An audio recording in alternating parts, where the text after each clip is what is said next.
গ্রামের বুকে যখন শীতের কুচি হাওয়া আনে হালকা চঞ্চলতা, আর ধান ক্ষেতের ওপর হিম শিহরণ মতো বাতাস স্পর্শ করে, তখন রূপের রানী গ্রাম যেন মানুষের মনে হারিয়ে যায়।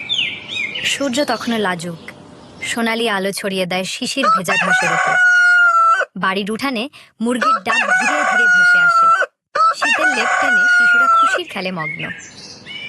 ঘুম আর খেলাধুলার মাঝখানে একটা আলসেমি কোমল সকাল বসে থাকে। নানি চুলার পাশে বসে পিঠা বানান। ধোঁয়া উঠে ঘরের কোণে কোণে। সেই ধোঁয়ার নরম সুবাসে মিশে থাকে শৈশবের কোমল স্মৃতি ও আদরের ছোঁয়া। খেজুর গাছের ছায়া নরমভাবে মাটিতে পড়ে। গ্রামের রাস্তা ধীরে ধীরে হেঁটে যায় দূরে।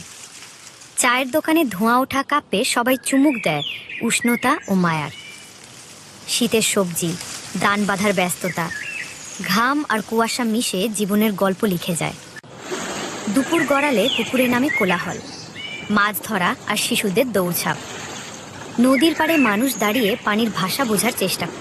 ছোট ছোট পাকা বাড়ি, বাঁশের বেড়া, ঝলমলে পুকুর, ধানের শীষ আর কলার গাছের পাতা সব কিছু মিলিয়ে এক শান্তিময় পরিবেশ সৃষ্টি করে।